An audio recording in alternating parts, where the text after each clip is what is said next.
Hey, welcome to Q&A. If you're watching this on demand or anytime later replay, my name is John Dahl, and this is Nolan Weiss, and we're the co-founders of Red River Leadership.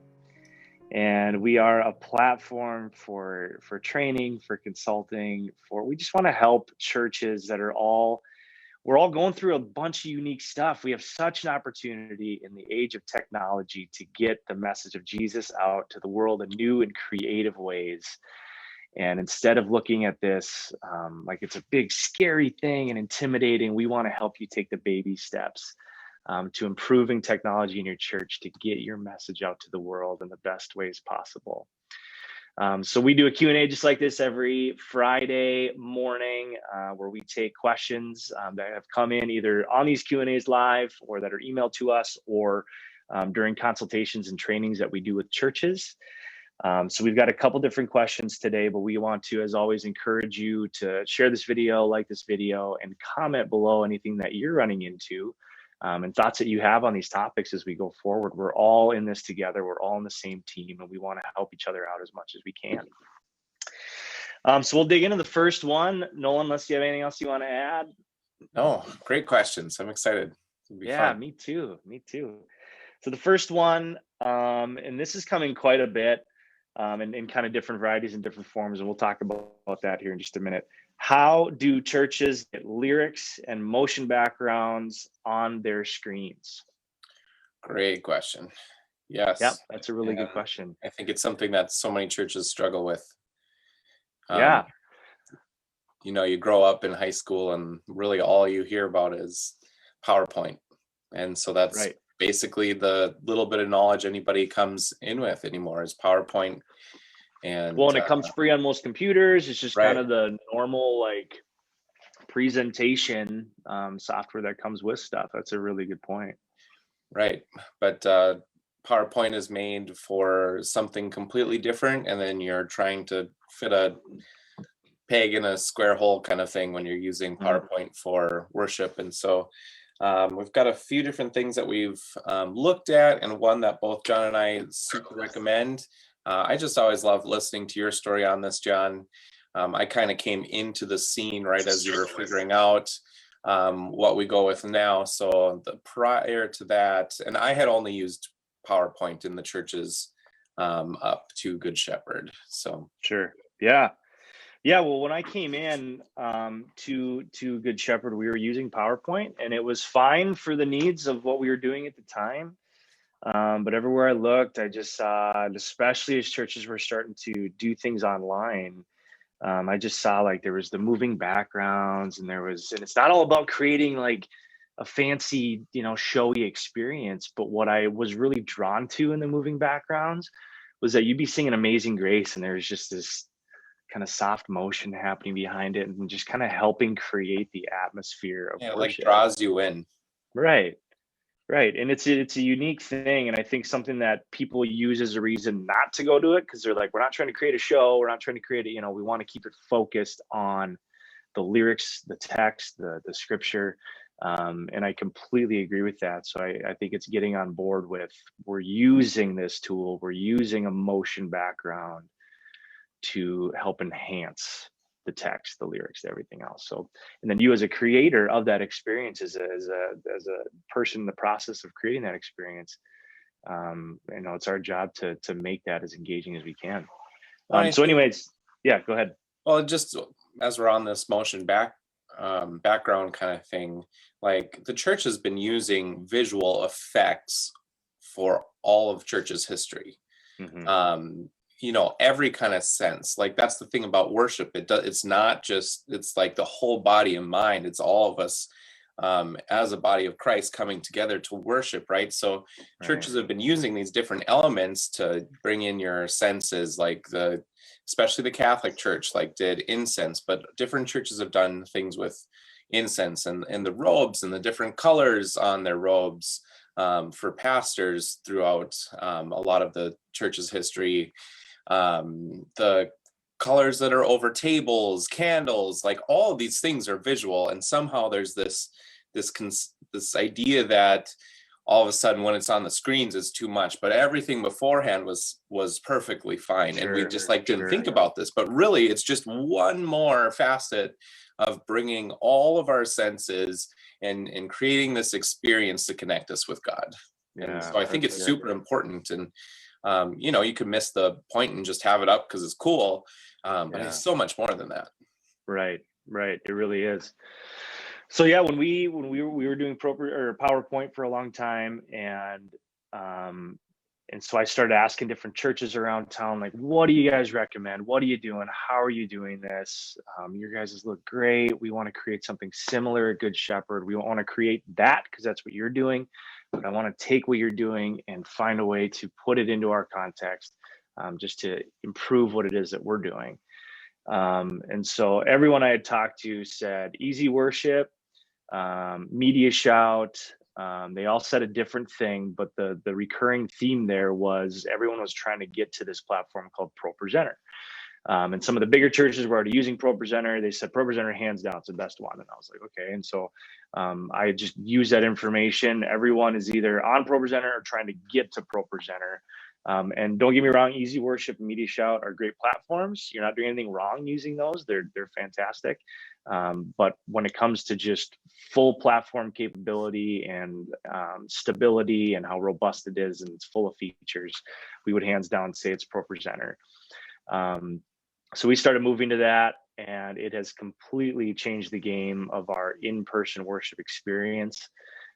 We've been able to put those motion backgrounds in. They come with very intentional fading abilities and things to just really give you those moments that you're trying to create as worship leaders and pastors. And so we found hands down right off the bat, it saved us a ton of time. You know, one of the tools that blew my mind right away was they have what's called a Bible engine built in. So I had found myself copying and pasting the text every week from BibleGateway.com or wherever, or for early on, I was typing in the text every week that we needed on the screen. With ProPresenter, you literally type in Luke 8, 1-8, and I think that's our gospel this week. That's why it's in my head. And you just type that in and then it just goes. It creates the slides for you, which I was just mind blowing to me because for so long, you just didn't think twice. You just did what you always did and made the slides live each week. And then the other thing they have is an integration with Song Select, which is a product of CCLI, and which most of you already have or should already have. And if you don't, definitely look into getting that because that's your overall one of the licensing programs that you should be having. But they have a program called Song Select, and now I can go in and type in Amazing Grace. Clearly, that's my favorite song. I keep referencing Amazing Grace today. Beautiful Savior, we're going to say that.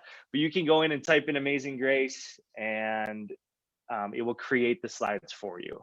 And again, the amount of time you're saving using a program like ProPresenter is just mind-blowing. Hours and hours. Like this isn't like a 5 minutes or whatever. This is hours and hours of time saved. It's intuitive for your teams, for your volunteers to learn. But just like we talked last week with Planning Center on how worship leaders and different leaders in the church created Planning Center for the church. This is similar. These aren't techie guys who created a product and then sends it to everywhere, to churches, to schools, to businesses. This is church leaders who saw that there was a need in the church for good presentation, and then created it around the features, the needs of worship leaders around pastors, so that it's made for the church. I have it set up now where there are folders within ProPresenter that are connected to a Dropbox that my pastors have, that they can put in their slides for their sermon and anywhere in the world into that Dropbox folder, and it automatically puts it into ProPresenter in the worship space. I can be working on it here and put it in my Dropbox, and it'll automatically upload in the church. And so it's not like, oh, how am I going to get time to do that? Or people are already in there, I'm not going to have time to get it done. it makes it so simple and just saves that Absolutely. time, saves the headaches of how it works, and finding ways to make it look nice. And yeah, the Bible thing, like you said, where you can, I don't actually use that a lot, Oh but man, um every week. yeah, but not, and it's not just one Bible. You can go through any Bible Mhm. version that you want, any kind of translation, Right. which is nice. Like, oh, I really want to use the Message translation. Let's do that here. And then that pops up. Right. I'd like Right. NIV for this. Okay, switch it. Okay, here's that. Right. Right. Um, I mean, it's just Yeah. Yeah. And as you're implementing, so just part of my story, as we started bringing in ProPresenter and kind of changing and getting intentional about what the visual experience was in the church, um, it's testing it, it's putting up a song, seeing what it looks like, walking around the church, sitting in the pew where a worshiper would be, and going, is that text too big? Is it too small? Is it legible? Is the background that we chose for that song a little too bright? Does it need to be darker? These things all seem like obvious things, but if you don't take the time to actually dial those things in and be intentional about it, you're going to end up with a distraction in worship. And it's kind of our tech team's motto is eliminate distractions, make it as easy as possible to worship, to hear the word, to hear the message, to sing along with music. So that all is part of that process of being intentional. yeah. I think that as a worship leader, one of my favorite things of it is the um, confidence screen. Hmm. So something in ProPresenter now is that you can have a display that the congregation sees. So that's the lyrics, and then it'll have the backgrounds that you choose.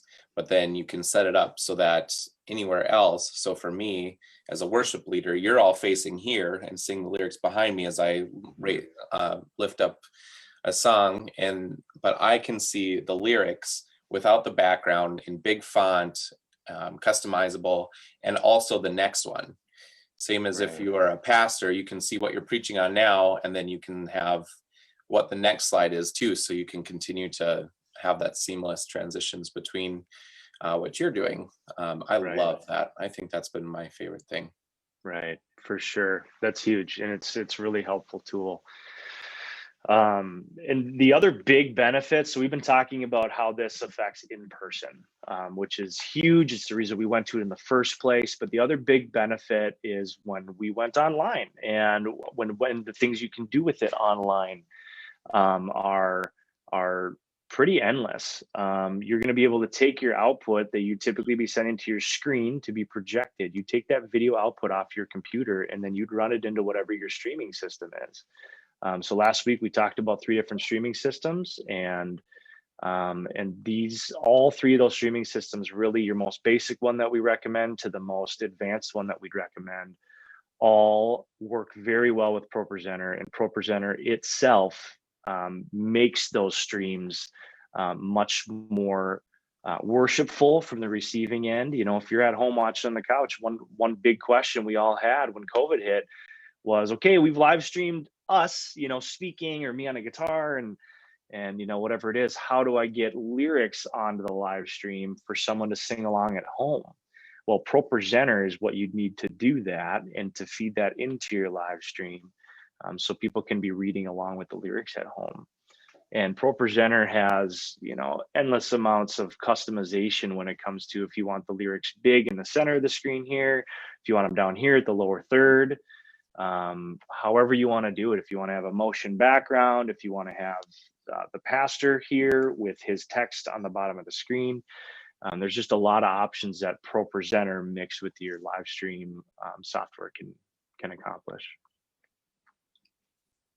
Yeah, I've been able to, and John, you too, go to conferences all over the nation, Yeah. with thousands and thousands of the the fastest moving churches around the nation, around the world, and as well as concerts from these bigger worship leaders like Bethel, Mhm. um, and they all use ProPresenter. Right. Run Collective was here in Alexandria, and I always like to, when there's a team or a band or whatever, a conference, like one of the first things that I always do, and I think I learned this from you, John. I just, is that like, oh, like, let's go see the tech setup. Let's see what they're working with. And they always have ProPresenter because that is the industry standard.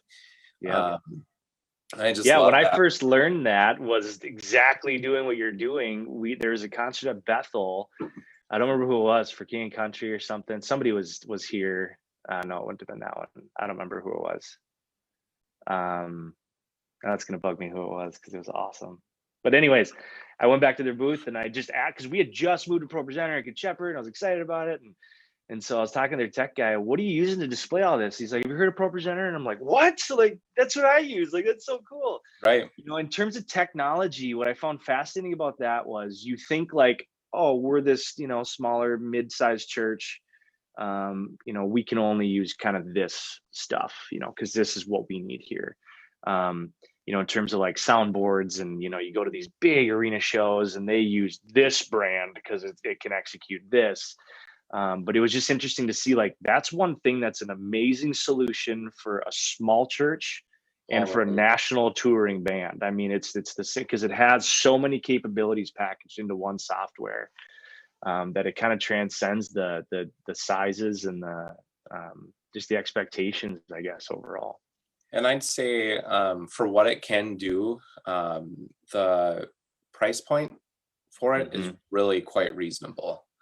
Here, I'm going to share my screen as you're going into this, Nolan, and we'll show you at ProPresenter's website. Can you see that? Yes. All right, so this is ProPresenter's website, and we'll even walk through the costs with you just so you feel pretty educated and equipped to dig into this on your own. And again, everything we talk about, these are our experiences, our recommendations. Like, do your research, email us with questions that you have. But this is just definitely the stuff that we've learned along the way. So ProPresenter, which is made by Renewed Vision, what you see up here on the top. Renewed Vision is the creator of ProPresenter, and they have a free trial version that you can use and try things out, see how you like it. So obviously start there, dig in a little bit, build out a few songs, see what it looks like. Houses of Worship, they have for $400, and that's a one-time fee. I've been asked if that's a subscription, a yearly thing. That's a one-time fee. But they do have, whenever they release the new version of ProPresenter. So they just went from ProPresenter 6 to ProPresenter 7 about a year ago. There was an upgrade fee. So that'll just be a decision you'll have to make kind of as you go. When you're ready to upgrade. Like anything for me, I always wait like 6 months when an upgrade comes out, sometimes a little less depending on which company it is.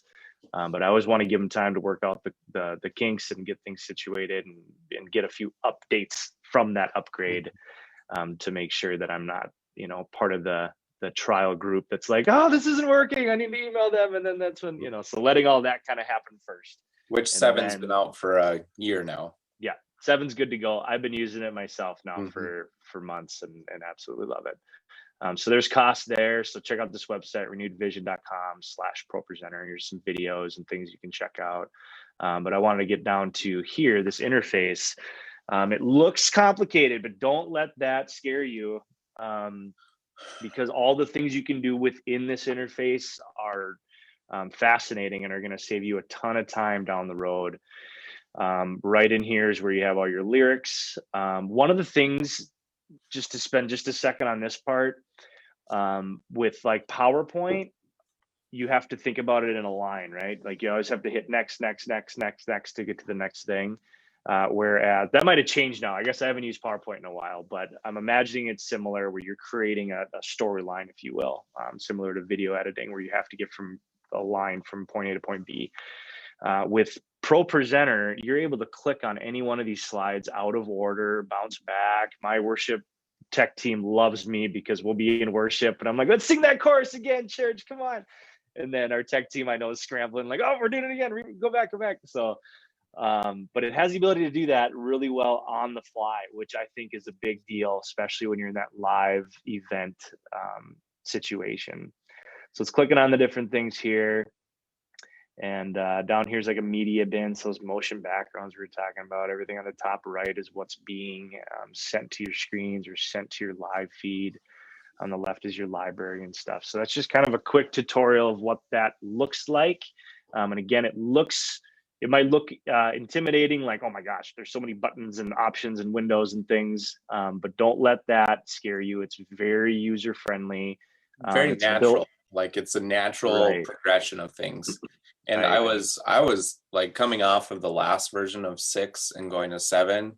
I got it and then didn't use it and went back to 6 because that's where I was comfortable, and it did overwhelm me looking at it.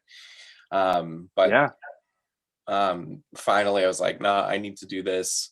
And it was really natural. It was something that didn't take me long, and now I can do 10 times as many things as I could ever do in 6 for 2 different reasons. One, I really dug in, and 2, it just has more capabilities.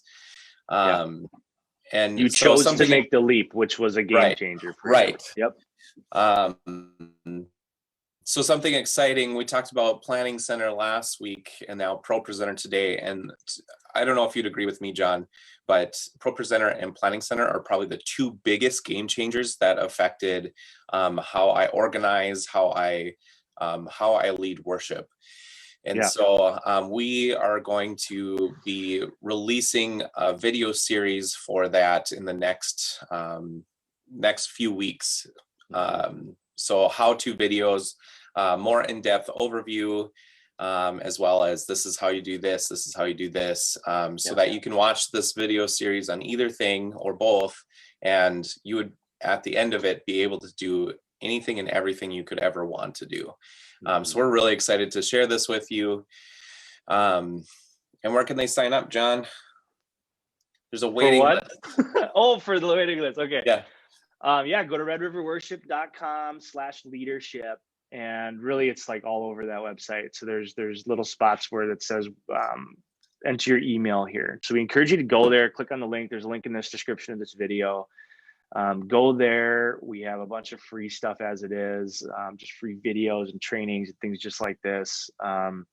And on there, you can drop in your email, because that's going to be the first group that hears about when we put these training videos out. We're going to shoot them all out to that email list first, to make sure that they hear about it first, and then we're going to launch out from there. So, yeah, and it's one of those things that we made the mistakes. So why should you? Right. Not only does that take time, but it costs money. So we want to provide you with those hours and hours and hours of research and get it done. Short 10, 15-minute videos at a time. So you can understand and learn it, and but not have to go just do. Right. Like we've talked about a lot. I feel like even myself still, and this was especially earlier on, but definitely still, I'll find a great video that's teaching on iMovie, for instance, but he's trying to create something that's like for commercial or for something it has a different goal, and so therefore the training then is like all towards whatever that goal is. And we really want to help create training and specialized training that's for the goal of church and for the goal of worship and creating great worship experiences. Let's move on to the next question, if you're all right, Nolan. Yeah, that's great. Next question here that we had come in, and this has also come in a variety of forms. Our council has voted to move to in-person as soon as possible. Do we continue to go online? Oh, that's good. That's good. I know we've gotten a lot of different versions of this one. There's a lot of tension. Yeah. It seems.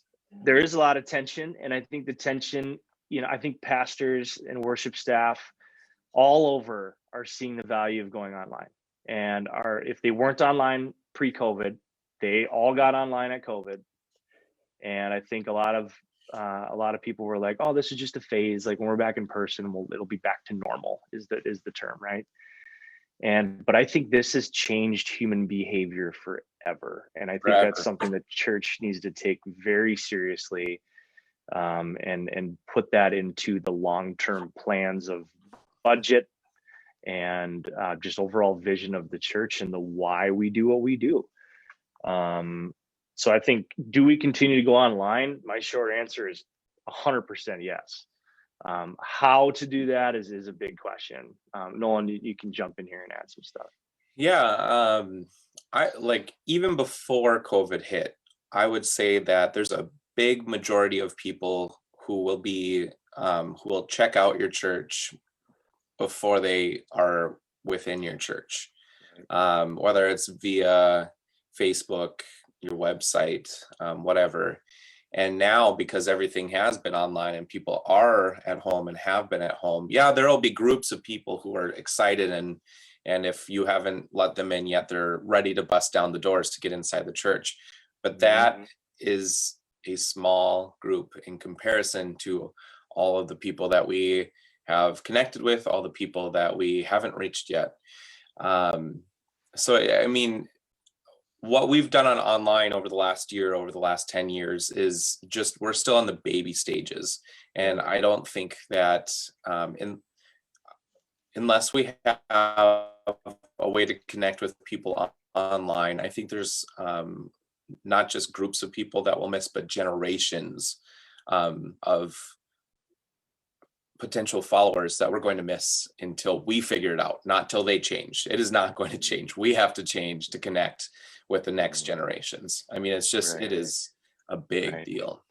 Well, and as worship staff people, as church staff people, we have insider mentality sometimes, and most of the time we just do. We think about, well, they should come back to church because that's just what you do, right? That's what everyone should do, and that's what I would do, and that's what, like, it's like, is that the reality though? No, probably not. I think for a good chunk of the church, yeah, of course they're going to come back. That's what they've done, and they just know that the value's there and they need to do that. But I think at the end of the day, this is a big point of change and evolving for us, and we have to roll with it.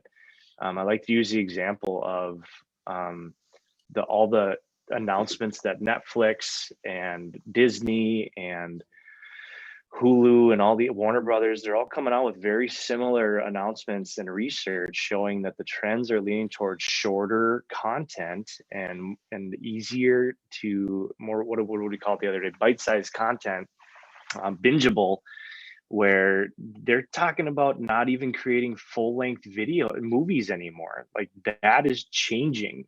They're finding that long videos aren't being watched as much as bingeable shows and as much as short videos are. What does that say about the church? I think TikTok totally disrupted how we consume things. I think it was a kids thing. It started as Musical.ly. It was kind of a kids thing, and then older kids got into it, and now you're seeing adults and parents on there dancing around doing the thing. And it's not just about music. I follow a lot of business leaders on there and worship leaders and worship people, but anyways, all that to say, like, it has changed the way the general population consumes videos and watches videos. So what do we do about that as the church, as having the single most important message in the world that we're trying to get out to the world? How do we change with that research coming in and being real about it? Yeah, and I think just like from when I was a kid, sports and events wouldn't happen on Wednesdays and they wouldn't happen on the weekends. And that was sacred time, and that was only for your family, for your church. And that has changed big time. We've got people who are super insiders of the church who will disappear for an entire season because of hockey, because of whatever. When I was at Good Shepherd with you, John, there would be a huge amount of people leaving for the lake in the summer. So we wouldn't see them for many of the summer months. And so we can say, okay, we'll see you when you get done with this season, maybe. Or they can, while they're on the boat or while they're traveling between this hockey game and that volleyball game, can watch it online. And we've heard from so many different people who are insiders who were there every single week that they've never felt as connected to church as they have during this last 10, 11 months of online church, because we're coming to them. They have a screaming kid who's now able to play and they feel comfortable in their home and we're over their TV with their whole family, or in the nurse's station while the nurse takes a break, takes her 15-minute break, and she can watch part of the service or a daily dose or a devotion or whatever. And so now, instead of church is something you do every week, it's something that is a part of everyday life where we go to them. Right. And to me, if you choose, I just don't like to say we're only going to do this once a week, twice a week, where people come to us, is missing the mark of the call of the church. Right. So now, instead of, this is our mindset shift for us. Instead of doing church and then we live stream, and that was something secondary. Church in person is the church, and then there's some people who are watching online, secondary. Now we're thinking of it in a whole different way. We've got in-person church and we've got online church, 2 different campuses going on at 2 different times or at the same time. It doesn't matter. They're two different identities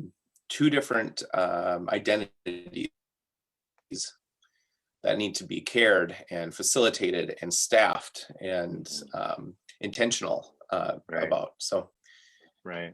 And I think that's the way that we need to go in this next season of our life of the church. Right. I agree. Oh, that's great. That is awesome. Well, as always, send us any questions you have. Make sure you're on YouTube, following us on YouTube. There's a bunch of videos and content on there to help you as a church leader, and share them with your team if there's stuff that you're like, oh, this is something we got to start working through. If you're a pastor, share these with your council, your executive team, whatever it is. And reach out to us. Don't ever hesitate to email us if you're like, oh, this is a dumb question. Like, well, but nope, it's not a dumb question. It's very real, and it's something that you're struggling with, and there's okay. There's a chance that we've dealt with it already. Yeah. Or we're currently struggling with it, and we're trying to figure it out together. That's a very common thing. So, as always, reach out, and our information's in the comments below, or in the caption below. So click on that, click on the different links down there, and check out more stuff. Send us questions, and we'll be back on live next Friday. All right. See you then. All right. Thanks, guys.